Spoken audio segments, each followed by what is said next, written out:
So the first half of this whole episode was more about exploring what Meliodas' past was in a way, like what he really was, and we come to know that Elizabeth was actually adopted by the king, and Meliodas was out there protecting her during this period of time, and that was like before the kingdom was like the kingdom like got destroyed and stuff, and basically it was kind of indicating of what Meliodas was and what he is character was during all these times. We also see how he's kind of just gets angry because he got angry because of the simple fact that he wanted to get into the Holy Night, but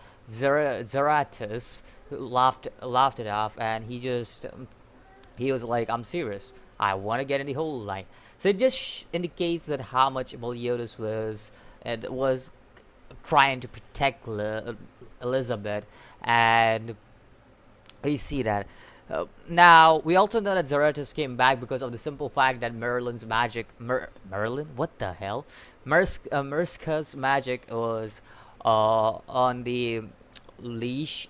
So, most probably Elaine should be alive. But I don't get it. Merska is dead, right? I don't remember. But I think the Merska is dead because once you crush all the six demon hearts, basically the demon gets killed. The commandment gets killed. So we basically need to crush all the six demon hearts. And Bond basically did that. He basically crushed all the six demon hearts of Merska. So it was kind of surprising to see that the magic is still on the leash.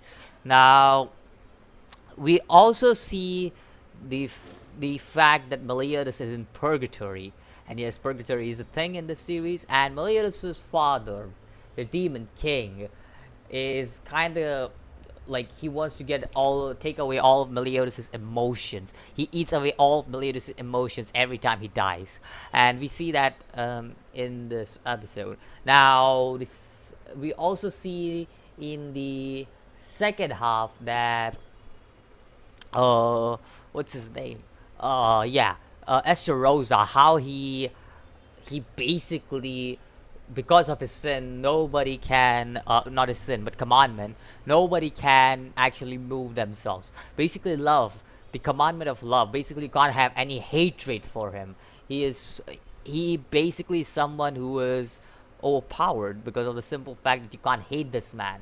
And that's why Estarossa is a perfect match. Like, he's the perfect match for Estarossa.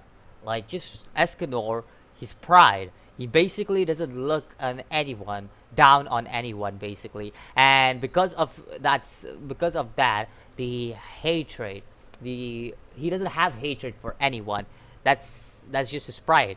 He looks basically has pity on he basically has pity on Estarossa, and we see this. He's like someone who's weaker than me. Why should I even give a damn about them? So we see that with Escanor's character in this episode. So yeah, all over, I would say this episode kind of showed a lot of stuff, kind of gave a lot of revelations, and we also see how Estarossa, Escanor, Meliodas, and Elizabeth got themselves, like how all this stuff happened. Estarossa, Zarathus. Okay, there you go. Zarathus, Meliodas, and the king. Basically, we saw that how they met Meliodas and Elizabeth. We saw a lot of stuff. A lot of stuff were revealed in this episode.